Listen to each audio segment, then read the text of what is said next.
What is up, Like City? Welcome back to Soundtrack. I am so excited to introduce our guest today. It is none other than Jaeda.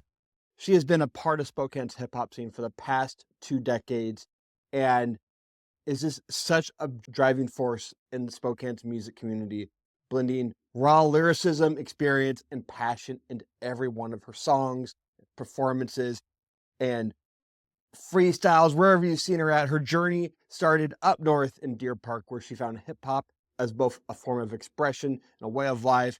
From her early days of being part of a crew, she remained dedicated to her craft, an artist deeply rooted in Spokane, but shaped by the world beyond. Her time spent traveling, particularly in Europe, has infused her music with a sound that bridges classic boom bop hip hop with modern influences, giving her an edge that few can replicate. Beyond her own artistry, Jaeda has been a champion for Spokane's youth and music community. Through her involvement with entertainment and experience and EQ Records, she's been instrumental in providing creative opportunities for the disabled and low-income youth of our community, ensuring that the next generation has the tools and inspiration to pursue their own musical journeys. And what she was here to also talk about is the amazing show that she's putting on this Saturday night at the Knitting Factory. And this isn't just another show. It's a testament to Spokane's hip-hop community, featuring some of the city's finest, including Jaeda the Great, Kung Fu Vinyl, Exact Change, Matisse, and a historic citywide cipher that is being hosted by Schemin' Entertainment. This night is a defining moment for Spokane's music scene, and Jaeda continues to push the boundaries of what's possible in Spokane hip-hop. So whether through her own music, her community efforts, or her ability to bring artists together, she remains a crucial force in shaping the sound and soul of the city. I cannot wait for you to join us for this awesome interview. Thank you again, Jaeda, so much for being on the show. I got to thank Jaeda the Great for making a special appearance, and I also got to thank my good friend, Riley Connors, for helping me co-host this episode. It was a really fun conversation. I'm not going to edit that much because I want it to be raw. I'm going to edit parts where we had to bring Drea in, but like other than that, I'm not going to edit me being awkward or any other thing like that. It was a fun conversation, and I'm excited for you to listen to it. Jaeda's newest album, Light Up the Moment, is now available wherever you listen to music. It has features from Drea the Great, YP, McCaslin, and is from top to bottom is nothing but bangers. Awesome album. Cannot wait to see this performed live this Saturday, which also brings me to the next thing. Go buy your tickets to Jaeda's album release show this Saturday, 2/22/25. Doors are at 7:30. Show starts at 8 with performances from Kung Fu Vinyl, DJ Naomi, Exact Change and Matisse, and the Citywide Cipher presented by Schemin' Entertainment. Buy your tickets now. See you all on Saturday.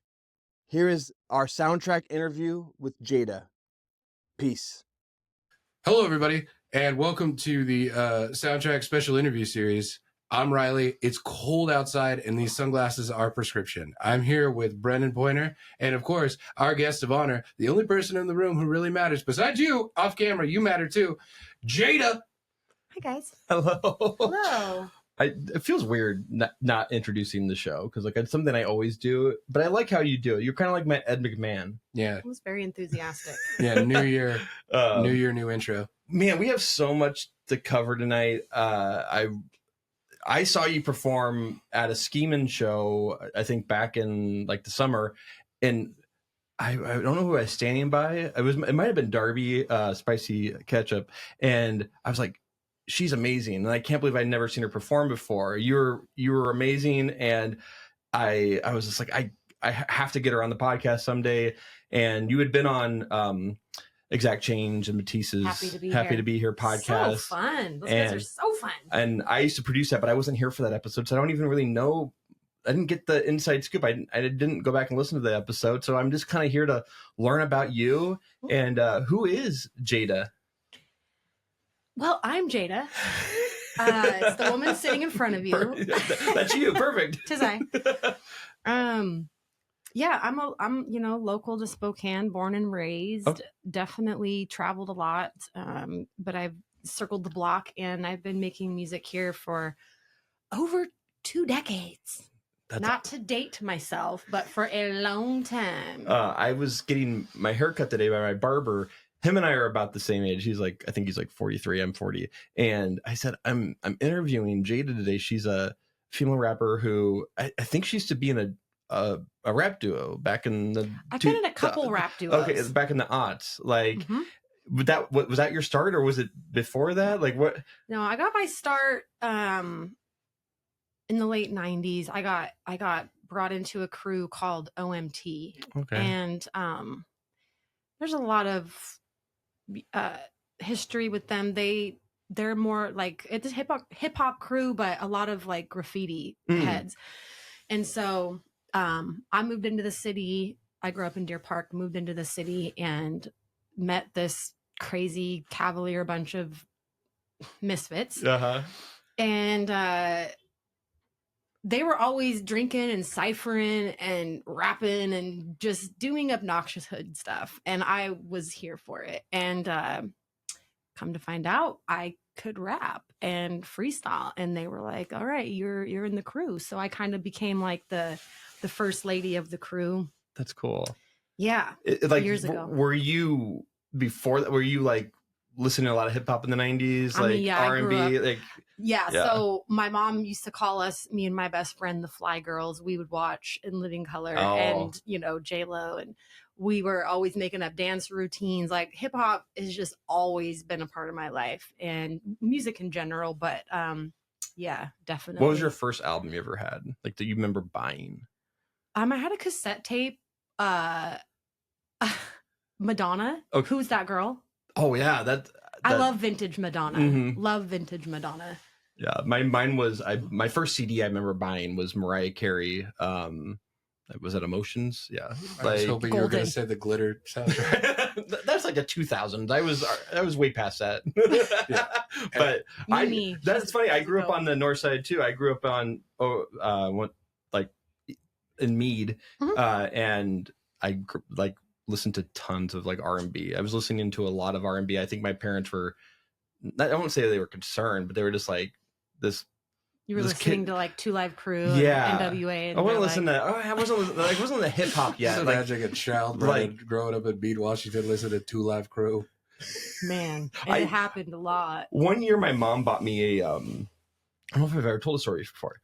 My parents always used to buy presents for Easter, and they bought me a Hanson album, like the CD, and I was like, I love Hanson now. Like, that album's actually fun to listen to, but I was like, I hated it, and I made my mom take it back, and she bought me P. Diddy and the Family, like that they had Mo Money Mo Problems on it, and I because like Mo Money Mo Problems was my song. Because you had so many money problems at so that age. many, yeah. I also just love the music video because it was like, I love golf too, and it was like a Tiger Woods like homage, Yeah. and I don't know, that was like my upbringing. So like you grew up on hip hop R&B, but were you like making rhymes, or you did that? No, I mean, I've always been like a writer. I was always writing some kind of poetry. I always had journals. I was always writing creative stories, like since I can remember, you know. And when I was younger, I talked really fast and I had a stutter, and I'd be like, and I just found out Kendrick Lamar was the same way, which I think that's really cool. That is really cool. So I turned was the my same stutter into bars. Yeah, Yes. I was the same way. I was in speech therapy when I was a little kid for speaking too fast. Man, I was in speech therapy too. I wish I would have started rapping. Well, I don't rap either. And also, you're talking about your age. I'm 17 years old. You know, so I don't know what you're talking about. Jaeda, I have a really quick question for you. Not to break up, talking about your upbringing. Also, shout out Deer Park. Yeah. Love Deer Park. Really? Yeah. No, Deer Park is special to me. I was in the parking lot of the Double Eagle Pond when my mom told me my parents were going to get divorced. Deer Park will always be special to me. Wow, that's traumatizing. No, not in that case. Okay. Jaeda, let me ask you this question. So Jaeda. Yes. Jada Pinkett Smith. No. Jada Kiss. No. There's 3 of you in a room. You're all competing in Jeopardy. Who wins? Me. Why? Because I don't have to be extra and have two, like, I don't have to be Pinkett Smith. I don't have to be Kiss. It's just Jada. Why, are you good at trivia? Yeah. Okay, I trust you. Sick at trivia. Okay. Yeah. I believe it. You probably have a great pop culture acumen, especially if you're growing up listening to like, if you're in like, that's the great thing about 90s kids is like, we were just sitting in front of the TV. I was watching VH1 and MTV nonstop. So a lot of pop culture knowledge in my head that I can't get rid of. Yeah. When did you know that you had like a knack for like that you were, or like that you were going to like take hip hop like a step further? Yeah, I mean, the first song that I recorded, I wrote this song and then went into a studio with this guy Joe Varela way back in the day in Bronze Edition. He had Black Lab Studios, and I just had the song and I didn't have a beat. I didn't write it over anything, and he's just pressed record. My first time in the studio, I record the whole thing a cappella. And then I come back like a week later and he built a beat around this piece that I had done. And he's like, your cadence, like, it's just exact. Like, it's exact. And I heard the song and I was like, whoa, that's like good. You know, and I'm like, I'm just a wee little rapper, you know? And I just was like, damn, I'm on a track. And then, you know, before I could get into bars and stuff. So we were doing like house parties, and there was a lot more of a punk rock culture in Spokane. So house shows and like throwing shows in the basements of churches, and, you know, very, you know, just different in that way. And then ciphering with my friends. And so when I got in the booth and that happened, I was like, damn, I want to write and I want to record. And so that's kind of where it all began. Does that song exist anywhere? It exists somewhere in the ethers, but the thing about it is that there's a lot of music that I have written and recorded, and I'm unfortunately I've lost hard drives and computers, and this is actually before we had cell phones. Oh. And so a lot of my early works might be out there somewhere on a CD in somebody's lost archives, but no. Yeah.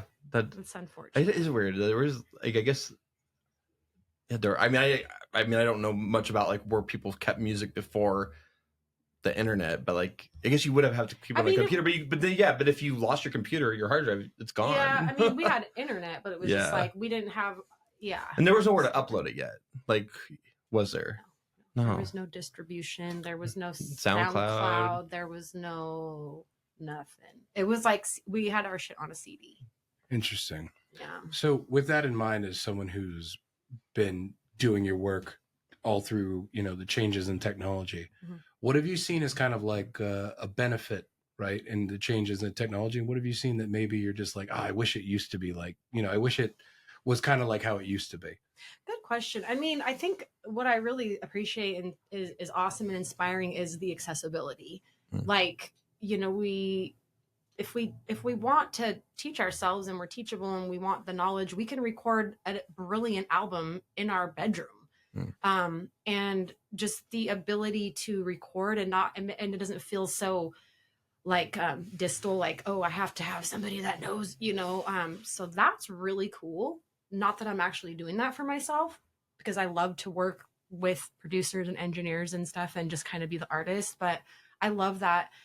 What I think is a little unfortunate is that because of the age of internet and social media, I feel like people's attention spans have like so drastically decreased that it's like,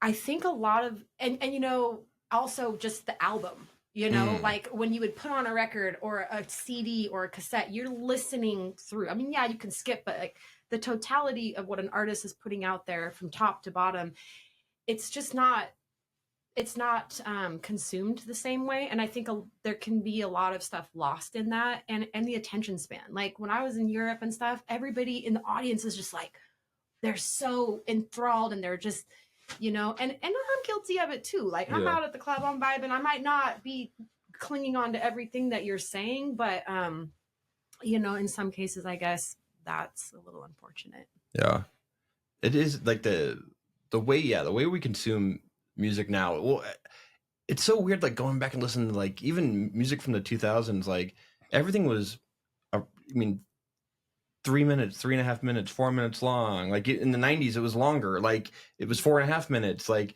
now it's like, now it like has to be 2.5 minutes or shorter. Yeah. And it seems like I understand why artists do that, but like I also but the attention span is so much shorter. It is. And like because like a good example, like Exact Change Matisse, they've released After the Rain, and that was and like people were like, you're releasing a 4.5 minute song? Like that wasn't, no one even blinked an eye at that back in the 90s. Not at all. And I mean, there was also like in punk rock music, it's kind of the same. Like the songs are much shorter and faster and you know, and so I get that. Like sometimes you want the music to just slap you in the face, and then you're just like, oh, it's done. You know, so I understand that, but I don't go by any formula.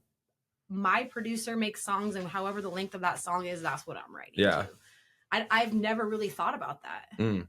When you like going back to like your beginnings and like you're getting into like making music and touring, like was there I didn't do a full research, but like did you move away, or did you go somewhere and try to make it in California or Seattle or anything like that? Yeah, I went to college for a year after high school, and then I was like, this is just like high school, I'm out of here. And I found ways to leave the country. And I did a lot of traveling out of the country, and I wasn't really doing music during those travels, like in Central America and stuff like that.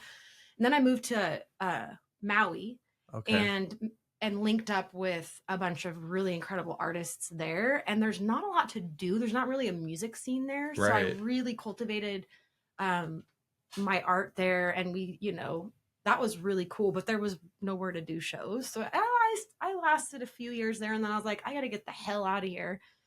And then, so the first like real tour that I did was in Europe with a crazy group of people, and we were playing like underground squats and really cool like dungeony clubs and stuff. And I just fell in love with that kind of culture of like playing more underground stuff. I kind of, fashioned myself as like an underground rapper. I never wanted to be mainstream. Really, still to this day, I don't give a shit. But yeah.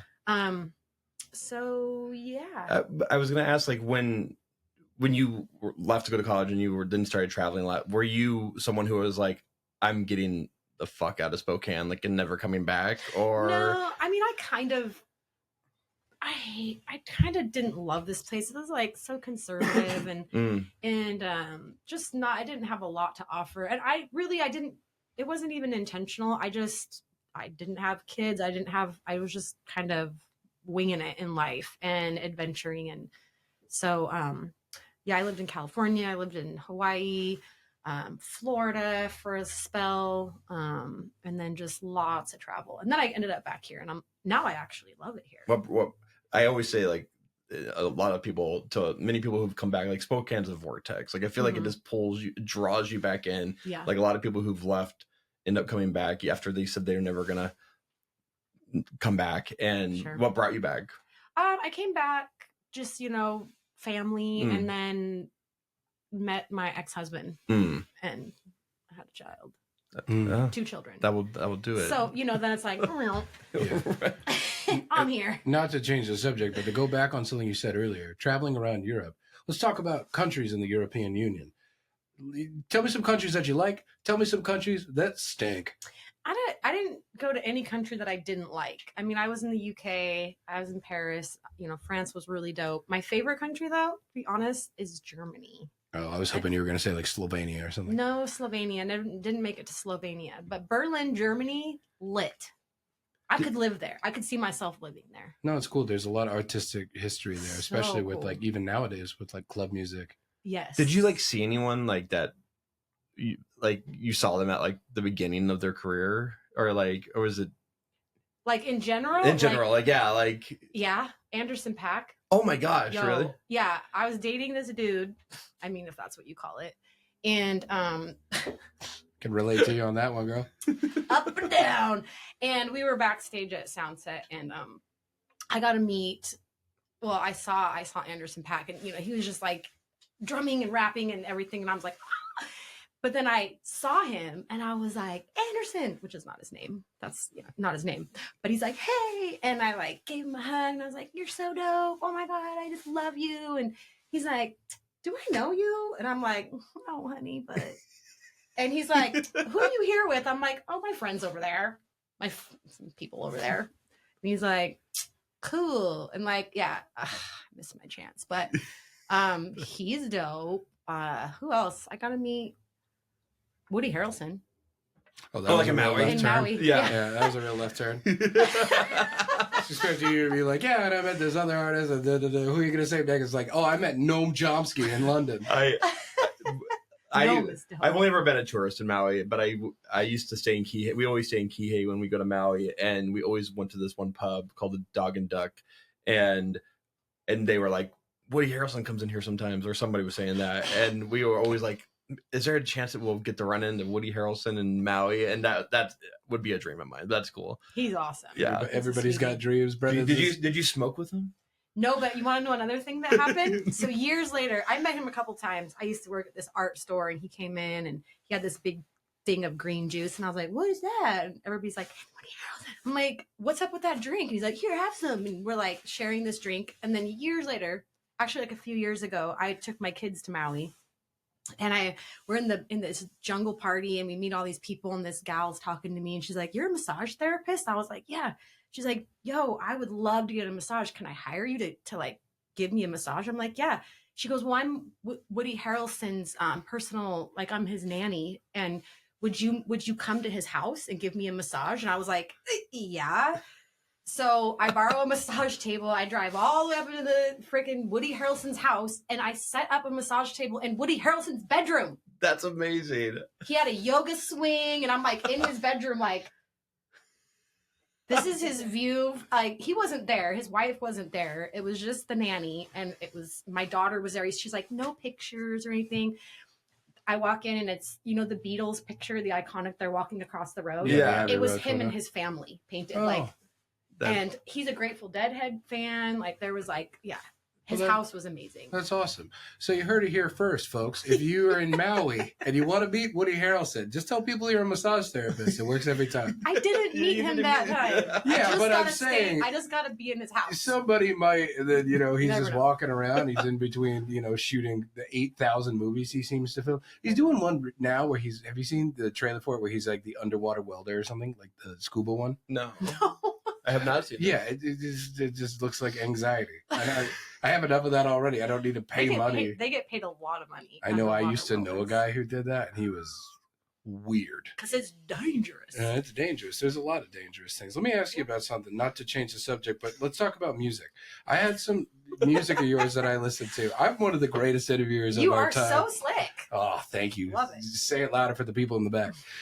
But I was listening to one of your upcoming songs. I believe it was called Bubbles. Is that correct? Mm-hmm. Yeah, and you talked about there's a line in there where you say Spokane witches. Yeah. Now, as somebody who is afraid of witches and spellcraft and all kinds of spooky stuff, should I be on the lookout and should I be worried? I think witches get a really bad rep because a witch back in the day in Salem, they were just healers. They were just men and women that picked herbs and plants and flowers and they made medicine and they weren't it's not like satanic or anything. Like for me, it's like bitches, witches. Like it's like you think that they're a certain way only because of the patriarchy. Yeah, I agree with you. And I think it's really hypocritical when you look back at the Pilgrims and it's like they're judging, witches for everything that they're doing. Witches. They burned them at the stake. They burned them alive. And then, and you look at them and it's like you see the hats they're wearing and it's like, can you really judge? Are you really? Yeah. You have anything to say? You're wearing those little frilly collars?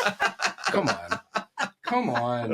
Yeah, and that's it for me with questions. I have other ones in here. It's like, can you run fast? I don't know. I ask every guest that question. You don't have to answer that. Don't worry about it. When I'm running away from these trifling ass boys. Yeah. I run real fast. Well, as a former trifling ass boy, I'll let you know. I'm telling you. These legs are just for show. I can't make you spit out your coconut water. This table's too nice. No, It's not that nice. Oh, come on. Well, let's say on the new album, you were kind enough to share 4 tracks with me, and I listened to some of your stuff on Spotify, and this, and I like I said, when I saw you, I love your sound. I love like the old school vibe to it. Like it feels, I don't know, your rhyme scheme is just very.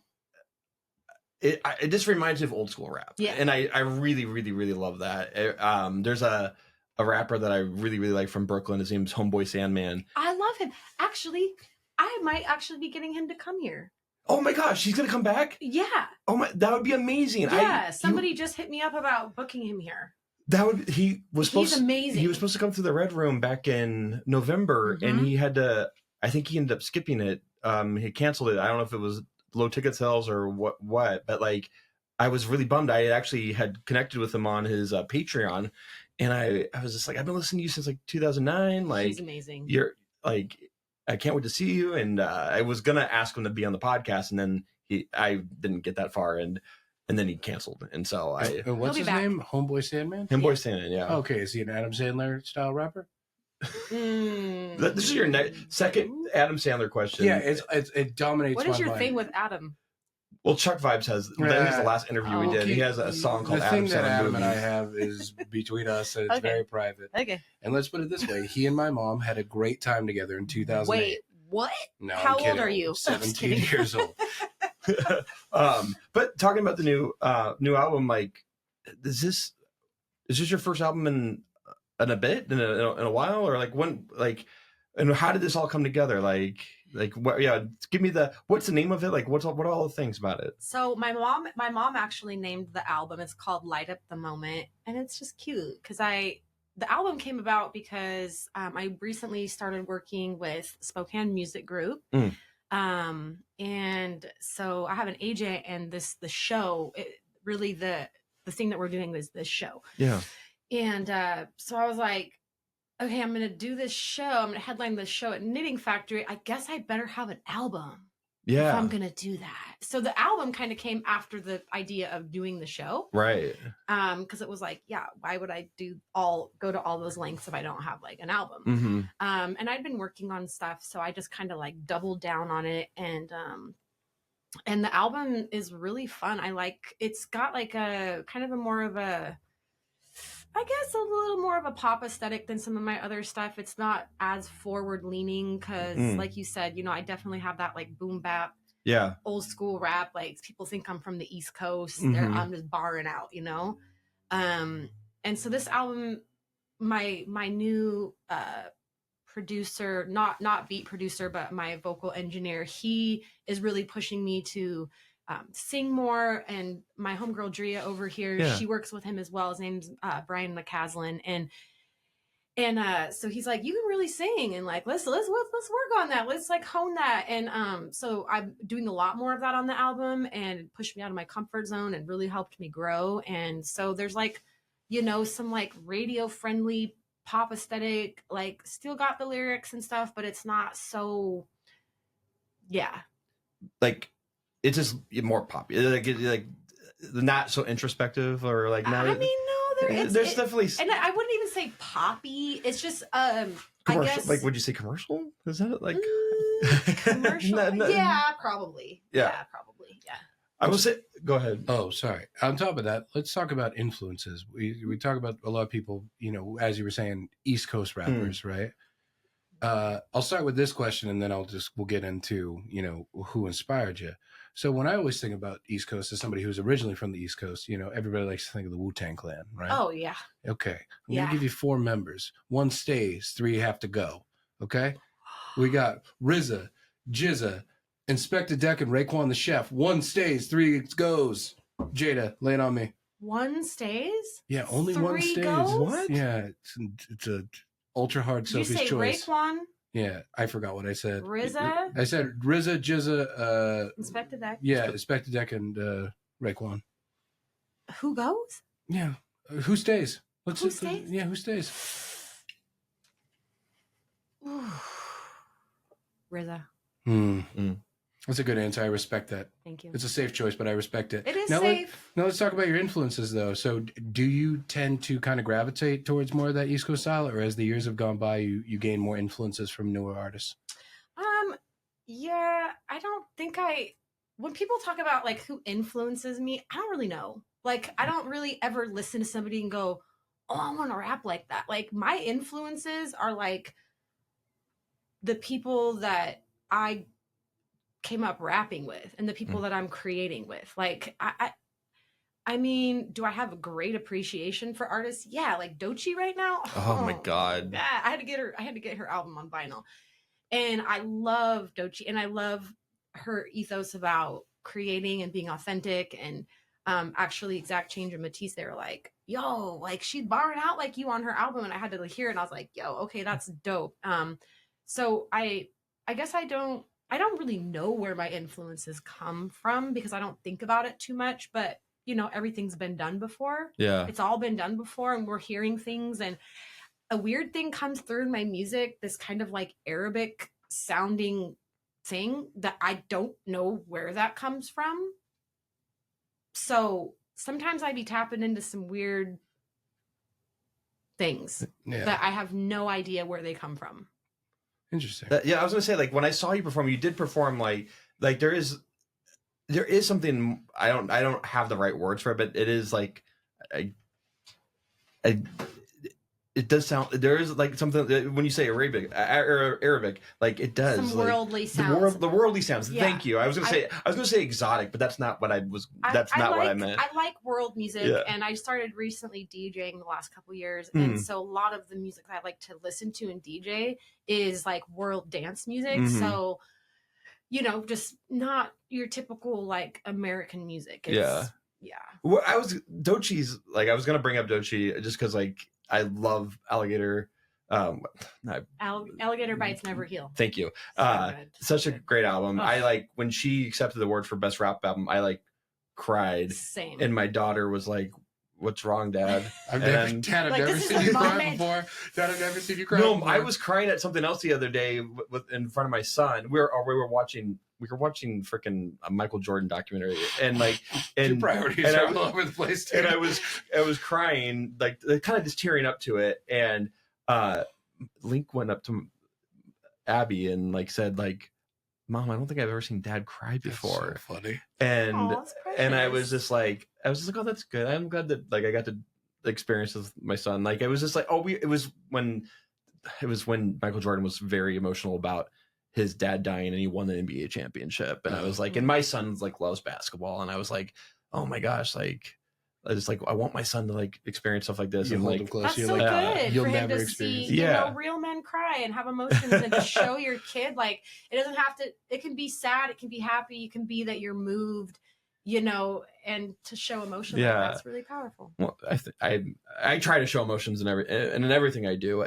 But like Doechii is amazing. Like who else like are you like female rappers, like they don't get enough, like she said, like only 3 female rappers have ever won the best rap album, and I don't think that's reflective of female rap. Oh my like gosh, who are you listening to that like maybe most people wouldn't know about, or in the female rap genre?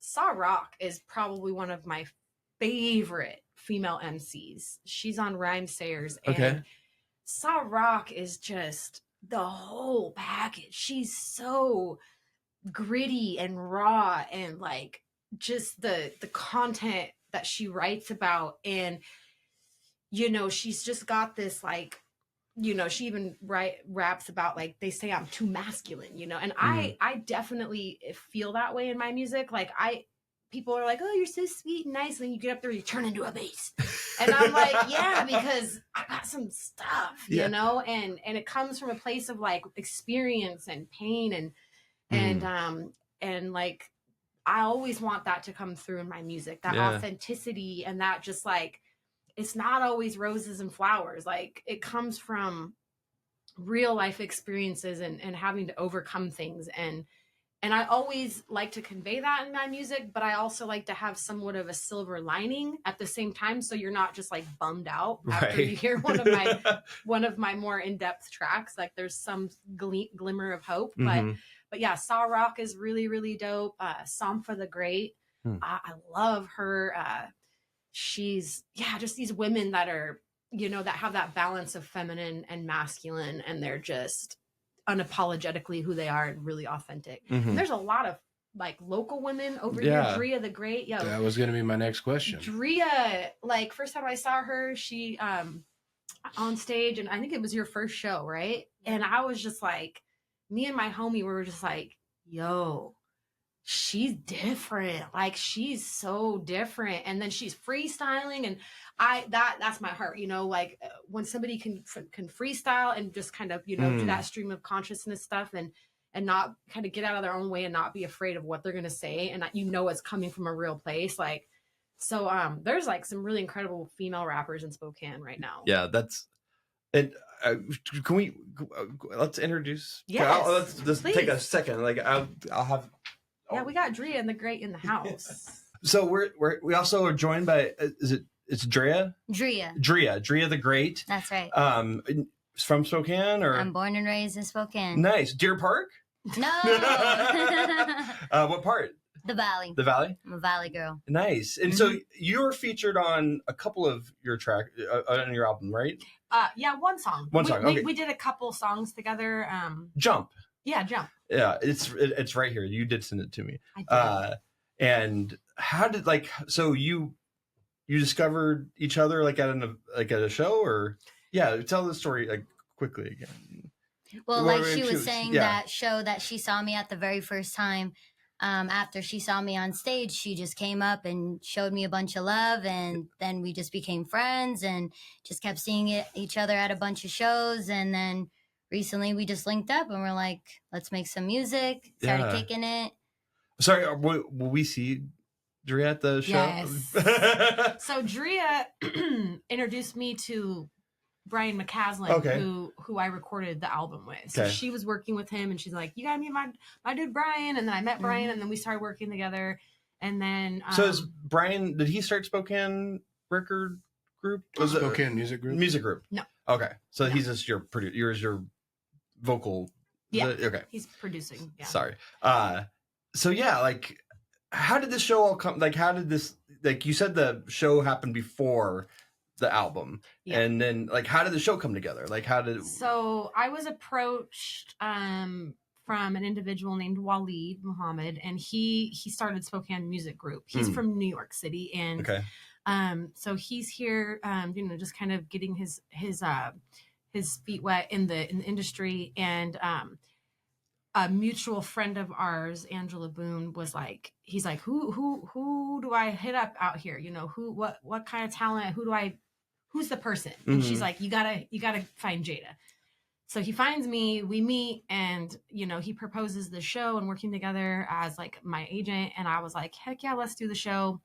And then that's when I was like, oh, I guess I better do an album, So like the show was booked, and then I was like, okay, it's time to like double down. And that's like a Doechii move, because Doechii, I was reading an interview or watching an interview, and she's like, I did 30 songs in 30 days based on this book that she was reading. And that was like, get your art out, get it, do it. And so she wrote a song a day for 30 days and then extracted the best of those for the album. Alligator Bites. Wow. Yeah. And it's like the artist's way is like the book. My roommate just got it for me. So it was kind of like on that, like, oh, I better get to work. And so then I was like, yo, we should do a song. We did a couple songs together. That was a really fun process working with Brian. And that's awesome. Yeah.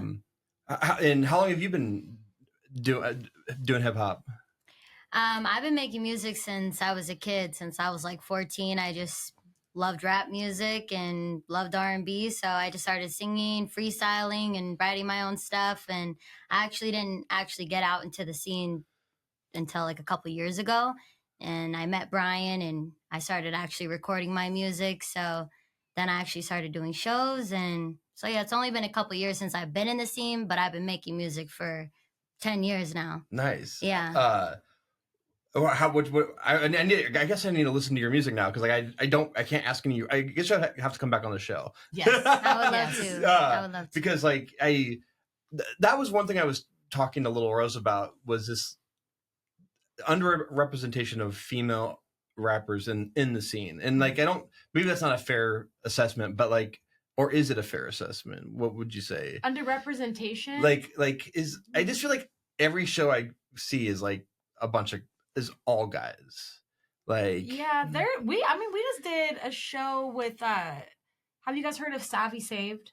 No, I haven't. She's dope. Okay, so Super she just put together a show this last year, and it was for mental health, women's mental health, everybody's mental health, and it was all females. So and then also Lindsay Lee did the does the Victor's voice, and that's like the female genre of music, all different genres, but so there's been representation, but it's more from the women. Yeah, like we're out here, we want to be seen. And it's really dope for me because when I first started, and for a long time, I was the only female rapper out here. And I was kind of the token female rapper because it's like there wasn't a lot of other women doing it. Yeah. So it's really, really dope to see ladies just coming out. And I think in general, like in all of the music scene, all these different crews sprouting up and different artists, it's budding right now. Because there was many years where it was just like, I mean, I just probably just need to be more tapped into like what's going on on the female side of things, because like I think I see primarily mostly the male side of things, and I think it's so important to, like I was telling, like I've told multiple people, like I want my daughter to be able to see women rappers because like she loves rap and she sees like it in national on a global mainstream scale, but like I want her to see on a local scale. Like I don't know, like I don't think she's gonna become a rapper, but like maybe she will. Like and she needs people like you to like females like you to like women like you to. So the way to start is give her 2 Live Crew records as opposed to Hanson. Give her Dochi's new album. That is so she'll be forever. We were listening to why can't I think of her single? Denial is a River. Denial is a River. Thank you. And she loves her and Link love it. But then after that, Nissan Altima came on, and they just thought it was hilarious. Yeah, totally. So go listen to Nissan Altima. There's a lot of cuss words in it. Nissan Altima is for the kids. It's for the children. Wu-Tang's for the children. So I have a question from. Well, I got a little insight from a buddy, and he said, highlight like how cool the show is. Like it's really bringing people together. Talk about like what like how all the pieces that you put together to like make this show happen. So for me, the way I look at music in the city as like a whole is like I always want to platform other artists. I'm not the kind of person that's just like me and like I mean I'm always gonna take an opportunity, but I've been here for so long that I just am more excited than anything about seeing the scene bud and grow.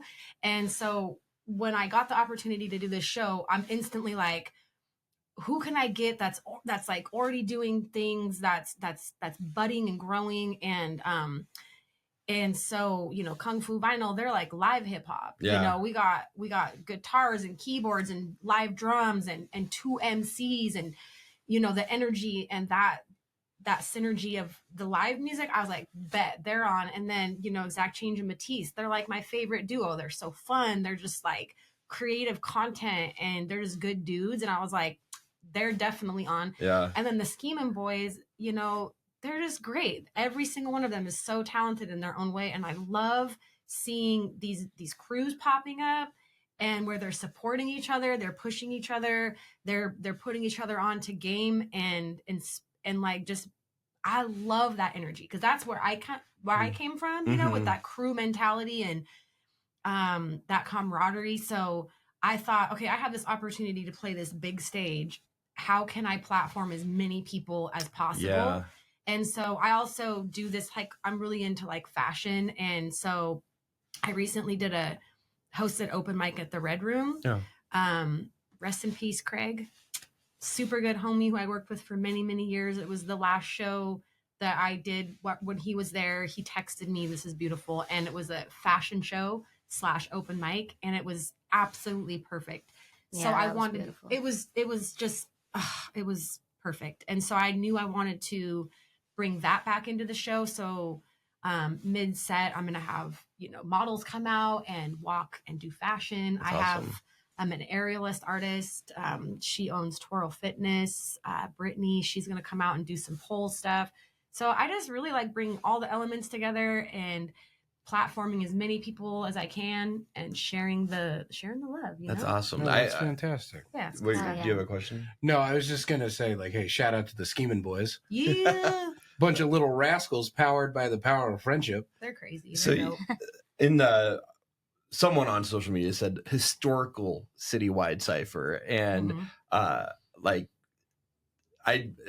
obviously it's hosted by Scheming, but I can't imagine I can imagine, but I also I'm so excited to see who's going to show up for this. Yeah, I'm excited. I've been reaching out to people individually, but as the cipher goes, I want it to be organic, but we're also on a stage. There's a lot of liabilities, so I'm not going to be too crazy, but I'm telling people hey, come out.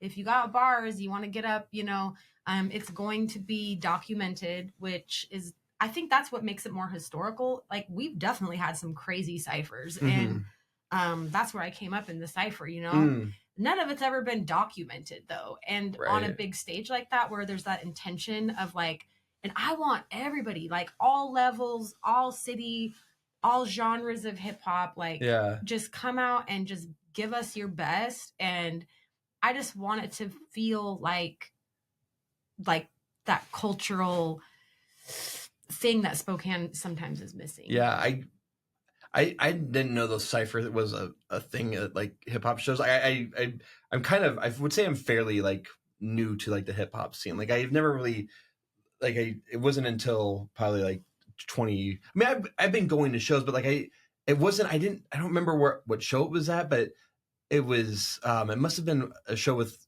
Change Matisse, but they all got up afterwards and did a cipher, and I was like, this is so cool. And and then I looked at my friend Jazz, and I was because we had Exact Change and Matisse and Jinx Universe do a show together called Good Growth, and I was like, why didn't we do a cipher at the end of it? We should have done that. We should have got TS. We should have got we gotta get everyone, and and I was like, why didn't we do that? And because we didn't do it after TS's show either, and I was like, I didn't know that was such a thing, and I wish I could go back and make that a thing. Well, you can do it. You can do it next time. No, I'm gonna come experience this one. I mean, it just sounds so cool. I'm very excited.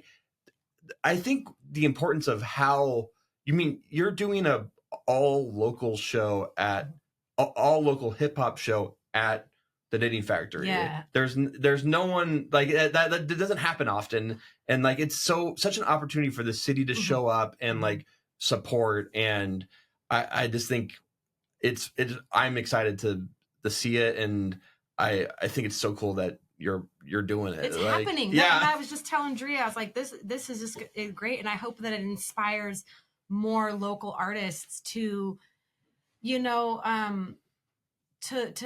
want to up level in that way, and just be let's reach for the biggest stage that we can, and then there's no room for really competition here. I don't think that we're a city of that caliber to be who's the best, who's gonna put the city on the map. It's we do it together, or we don't do it at all, because that kind of if your ego is running the train, is driving the train, if you don't have a collective spirit about music in general in the scene, you're gonna reach the ceiling real fast, and you're gonna lose a lot of respect. So it's let's all eat, let's all figure out how many times can we get on that stage at the Knitting Factory, whether it's Scheming headlining it and then he's putting us on, or affiliated what they're doing. They're crazy, they're dope, and they need to be headlining that, and and then platforming the city when they have a chance. That's that kind of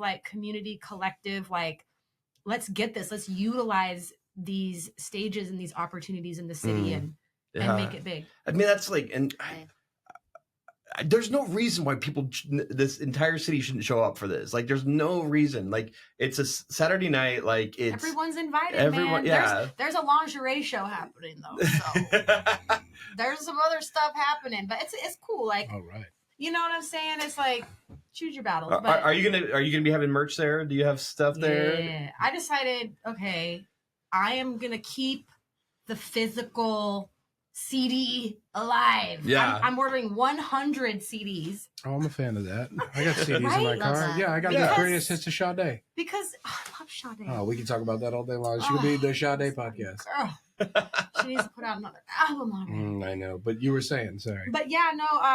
I got some. I'll have some, T-shirts and hoodies and some merch. I'm teaming up with ESCNW. Oh, nice. Yeah, Riley and Nick, they're awesome. They're coming through in the clutch. Everybody in the community is really pulling for me because I'm doing the show. It's a lot of work, and then on top of that, I am my own. I'm releasing it on my own. I don't work with a record label, so I just uploaded my album, The Distro Kid, Oh, nice. on my own. So I got a couple questions for you. First, Brennan, I'm so surprised that you didn't know much about ciphers. You never saw any of the XXL ciphers? No, I've seen ciphers. I just didn't know like this. I didn't know it was a thing after a local hip hop show. I just honestly, I was at freaking I was gonna say Terrain, but Volume this year, and I was at Red Room. I wasn't at Red Room. I was at the other place, and I'm like walking somewhere, and someone said, "Oh my God, Brennan, you just missed the I missed awesome, that too. awesome, the coolest cipher ever." And I'm like, "What? There was a cipher going on? Where was I at?" I was like, I think it was like around. Oh, it was when my buddy Matt Bogue, DJ Unifest, he was DJing, and I was supporting him. So but I definitely would have skipped it to go see that. Man, I saw footage of that and I was like, what? I don't know what I was doing. I don't think I was even around for Volume, but I think that was at the tail end of the Kung Fu Vinyl set. Was. And then everybody was there. And I'm like, that's what I'm talking about. Like everybody at that. So cipher. My history with the Red Room is very limited. And I actually never met Craig. But like I was going to prep you with this, but I would just love for you to talk on that. Like what the Red Room has meant to the city and like what Craig meant to like putting people on in Spokane. Craig was a legend. He is a legend. He started Jimmy Z's. It was a cigar shop, newspaper magazine place. 30 years ago, I think. And then it became a restaurant and then the Red Room. And, it is such a beautiful room and the stage and everything. And his heart was just like, he loves music, all types, and even if he didn't necessarily love, he wasn't like an EDM head, but he let the EDM kids have their night and he allowed culture to exist and build. The open mics with the Mac movement, them doing that, I love to go and to see these artists that are maybe just setting foot on stage for the first time and I'm just like wiling out like he just, for me personally, I had a working relationship with him for years and years where I would call him up and be like, Craig, so I have this idea, and he's like, yeah. And I'm like, you didn't even hear yes, because he knew that I put my whole heart into it. So he allowed me to curate shows and bring in people from out of town, and he would pay them well, and then he would also be like, okay, now you guys just keep the door and you guys just do the thing and I'll keep the bar. He was so fair and so generous and so open to our ideas, and that was why the Red Room was so successful, because it was a home to so many people that that's why I was really worried when he passed and it closed down temporarily. I was like, man, there's a lot of people out here that we're a pretty vulnerable demographic, and everybody kind of feels homeless. Like, where do we go? And I'm like, I'm sure we'll be dispersed amongst the other venues, but luckily the Red Room opened back up. And it's going, and we're going to try to keep it going. But losing Craig was a huge hit for the city and artists. And I hope that other business owners, venue owners sort of take note of what Craig did and his ethos and how he really allowed people, budding artists in the community, to figure it out on the stage and create opportunities for themselves and then just support that, you know. That's one thing after his death was announced or it came out, like I just feel like everyone, the outpouring of people who just like, Craig gave me my first shot. And it was like, and it was like, it wasn't just like one person. It was like so many people. And people hundreds like of people. literally like I slept in the green room. Like Kingston Prescott, good friend of mine, you know, it was hard, you know, because he was like, I was like homeless here from Baltimore, and like Craig would like let us drink cheap beer and play pool. Me and my friend, we didn't really have anywhere to go, and then he gave me a job. Like he was that person that, you know, this other cat was like, man, one time he was like, you're too solid to freeze. Here, go sleep in the green room. Don't leave any trash. Like gave this kid the key to just like sleep in there, you know. And wow. Yeah, his heart was just larger than life, and he really cared about people. He was grumpy. Sometimes you go in there and go, oh, Craig hasn't had a shot yet, he's grumpy. And but he was just the warmest, welcomingest, cool dude, you know. Yeah, he'll be sorely missed. He will absolutely be wherever he is, missed. You know. Shout out Craig. I got to ask on top of that, you know, we're talking about community and involvement with community with your show and talking about Craig. I was told by somebody about something you've been doing with disabled and low income youth. You want to talk on that? Yeah. So last year I linked up with an incredible human being, Murray Elborn. He's from Australia, and he's blind, and he does programs, creates programs for the state. And we created a program called the Entertainment Experience, and it is for blind, low vision teens, you know, 14 to 21. So we bring them into an inclusive music studio. We teach them about songwriting and kind of all things industry. Like I Zoom meet with them every week, and I bring on producers, DJs, artists, people that do, you know, like stagehand stuff, like kind of all things in the industry, because there's really not anybody doing that with these kids. This program that we're doing is kind of the first ever. And, you know, it's just really exciting. And then born from that, I also linked up with a good friend of mine, Jeremy Lewis, and we are putting together EQ Records, which is a nonprofit 501c3 record label for the disabled community, and also low income, like at risk youth, like under the age of 25. So quite a large demographic. And that's just getting up and rolling. And that's going to kind of buttress up to what I'm doing with the blind, low vision community. So it's just really cool. That's fantastic. Bringing them music and opportunity. And how did you how did you come to this? Like, was there a moment?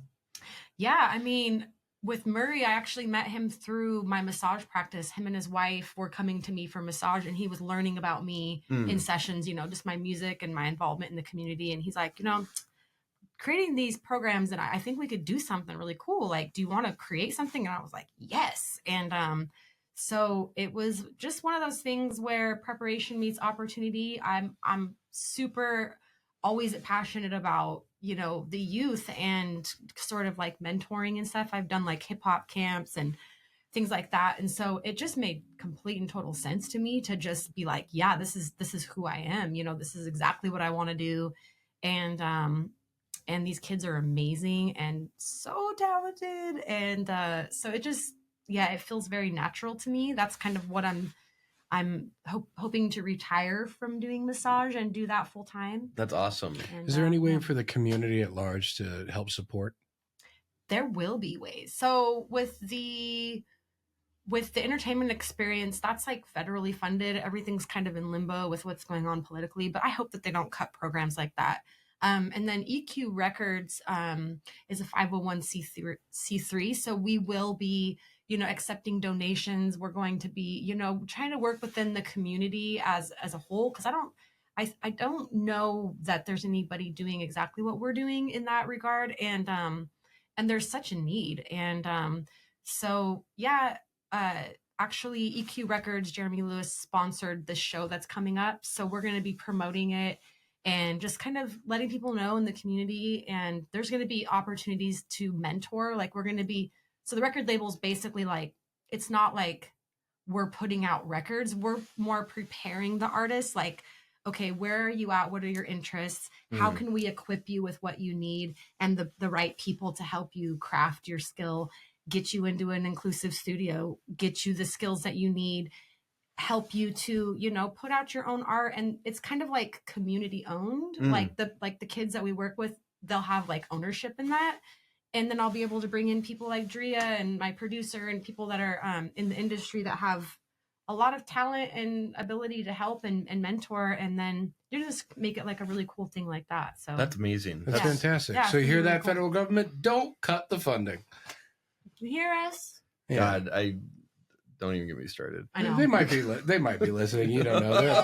They're apartheid Clyde and his bunch of nerds. They might be listening. Maybe. Oh man, how do you balance it all? Like you're a masseuse, you're a massage therapist. Yep. You're a hip hop artist. You're doing all this. Like and you have kids. Yes. Like. So how do you find the time? You got a clone or something? I wish. Man, it's all because my spirituality, my work, everything is all sort of fused into just me. I don't feel it's super separate. It's my purpose. It's my passion. I try not to do anything in life that I don't really believe in, that I really don't put my heart into. I'm not going to say I'm not exhausted, like especially ramping up for this show. I'm just like, oof, when this show ends, I'm going to just like cry, have a good cry. I'm going to like go to the hot springs, but I hope that to keep that momentum and to always be doing things in my life that I'm passionate about, where it doesn't really feel like work.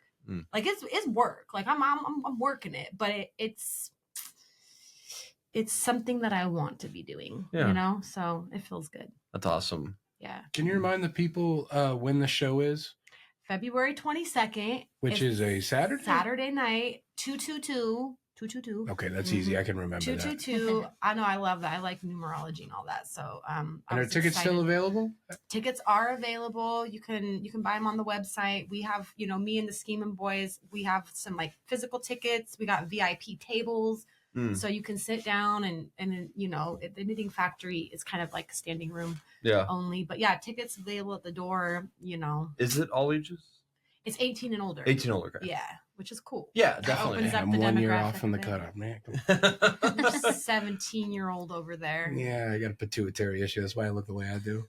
And albums dropping on the 21st, 22nd. Album will be available online, all streaming platforms, the 18th. Oh, the 18th. Awesome. Yeah, pre-sales are up, which I don't, like I said, this is my first time like actually distributing and doing my own. I think the pre-sales are ready. I just don't know how to like tell people. I got work to do. Yeah.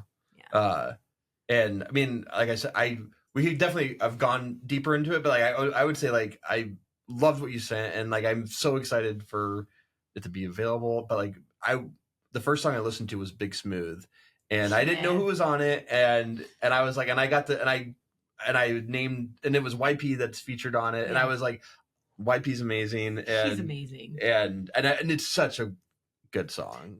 Little background on that. I heard the beat and it's like very West Coast, and I was like, who's on this song? And I was like, YP. And so we go into the studio with Moses Beats, Isaiah Moss, who's the GOAT, and I kind of like worked on the hook a little, and I had my verse all worked out, and YP goes in, he's like, let me try to hit this, So he goes in and he hits the hook, and I was like, damn, that's good. Next thing I know, dude's just freestyling. I'm like, do you have a verse? He's like, nah, I'm just going. And he freestyled like 5 different verses, and they were all so fire. And I'm like, did you just say Linnet? Like, I was like, what? And that was brilliant. That was my first time seeing somebody just freestyle their verses, all vibes, all gas, no breaks. And Wow. yeah, his verse is a lot of fun. Yeah. He's But incredible. like I said, it's all so good. Like the 4 songs you sent. Like Thank you. I was like, it's so cool. It makes me light up when people are making this really, really, really good music, and just go listen to it when it comes out. Like go get it, buy buy a CD when you go to the show. Yeah. Buy it on iTunes or wherever you want to buy it. Like that is another thing. Is just like that's money right in your pocket. Well, I guess I should say it's money right in your pocket, but like We're not economists because I'm guessing Apple takes part of that money, but it's still the streaming culture is weird. It sucks. Yeah. But because it's like at the same time though, honestly, I never made music with profit in mind. Right. I pay to do my music. Yeah. You know what I'm saying? It's an investment. And for a long time I was like, why am I out here just paying money to be an artist? And then I realized I had this like epiphany and I was like, because it's therapy. Like I'm not in therapy. I'm not paying for mental health therapy, but I'm paying to go into the studio. Yeah. And there's times like I just recorded a song with Moses Beats, and I'm like, I don't think anybody will ever hear this. I just got to get this out. Right. I did this verse. I started crying. Came out of the booth. I was like, okay, thank you. I feel better. And I don't know that anybody will ever hear it. It was for me. But so I'll pay for therapy one way or the other, and I think it's through my music. Yeah, but you're not paying copays. Those get expensive. Those get really yeah, you're good. You're good. I owe a couple copays to my therapist. I know. I just had to pay mine today, brother. I haven't seen her in 3 months. So I mean, go. I would just encourage everyone like go buy a ticket. Be there on February 22nd. I just hope I hope we just pack the I hope factory. the city turns up for this monumental historical moment. And the Cypher, if you're out here listening, you hear this. If this airs, I don't know, before the show. It is. Come to the Knitting Factory and bring your A game. Like we love a Cypher really technically is like some freestyles. But like if you gotta come and bring a prepared verse, just your most fire 16 bars, do it and get up on that stage and be a part of, history, and it will be documented. You'll be like, I was part of that Cypher. So I just encourage anybody who wants to be a part of it to come and jump on stage with us. 100%. Everybody's welcome. What am I missing? Like, do you need to like shout outs? Like, where can people find you? All the things. I mean, Instagram, Jaeda Music. I just actually got a website, and that's cool. So jaedamusic.com, Facebook, Jaeda Templeton. And then, with DistroKid, like it'll be on all of the streaming platforms and stuff like that. So my joke, it's not a joke, but my joke is it's going to be on, well, I can't even think of it right now, but Jay-Z's streaming platform. Oh, Tidal, yeah. Yeah, I lost a lot of money on that. I use Tidal for my DJ setup. So I switched out of Spotify and I use Tidal pretty much strictly now. Because it's better quality music. Like it's like a higher, I don't know these terms. I don't know. Yeah, that's one of their selling points. I mean, what else can he do? Can he give you like a voucher for some of his tequila brand? Like it has to have something. It has to have something that's. Where can we find you on the socials? Jaeda the Great, which is my Spotify and all the streaming platforms. Jaeda the Great, which is my Instagram, and that's spelled DRIATHAGR8. So, and are you doing a cipher? You be on the cipher? Yeah, awesome. Cypher. That's why I don't think the cipher that I've seen. There were no women in the cipher, so I'm excited for that. Yeah, we out here. There's going to be. You're doing a cipher, right? Of course, yeah. Of course. So Skeeman's hosting it, but I was like, I'm also going to have a mic because I'm an MC. I need to be able to finesse. That energy. People would be disappointed if you weren't. Yeah, come on. Be there, front and center. Brendan, what about you? Anybody can come up on stage. Do you got 16 bars, Brendan? I do not. Why don't you rap about your kids? He's written me some bars before, so maybe. And I'm not doing it. Me? What about you? Yeah. Well, I heard that there's a lingerie show there, so I'm probably not allowed. Not there. The lingerie show is somewhere else. That's different. Okay, so I'm back on. Okay. Yeah, back on. Yeah. Well, but you did take my name. It's Big Smooth, so I got to change it really quick. Jada, this was awesome. Thank you so much for coming on thanks for having me, Soundtrack, guys. and thank you for joining us as well. Yeah, thank you. I appreciate you, Riley, for jumping in and Shut the hell up. adding some, Incredible. adding some. You do a great job. Oh man, You why do do. I feel? Why do I You're- feel like you're blowing smoke you're- right up my ass? I love it. You're a beautiful man. Oh, thank you so much. Say it louder for the back. But yeah, Knitting Factory 222. The tickets are still available. What website? Ticketmaster. You can go through, through the Knitting Factory site, and then you can also get them at the door. Yeah. You can There's always also that. go to soundtrack.org. It's one of the featured shows on our website. It is a You can featured go show through on our there website. and you can click on tickets. That's how you buy it. The There you go. soundtrack.org. Yeah. Soundtrack. It doesn't. We don't get any money from. We just that's No, where the show's on We're there. really cool. Thanks, We guys. we didn't even do the 501c. We just did it. Thank you. But yeah, show up, bring your A game. Don't be whack. Just show up. Do it. Have a good time. Jada, Drea, thank you so much for being here. Thank you. And Thanks, guys. thank you Appreciate all it. for listening to Soundtrack. Until next time, peace. Peace. Awesome. Thank you so much.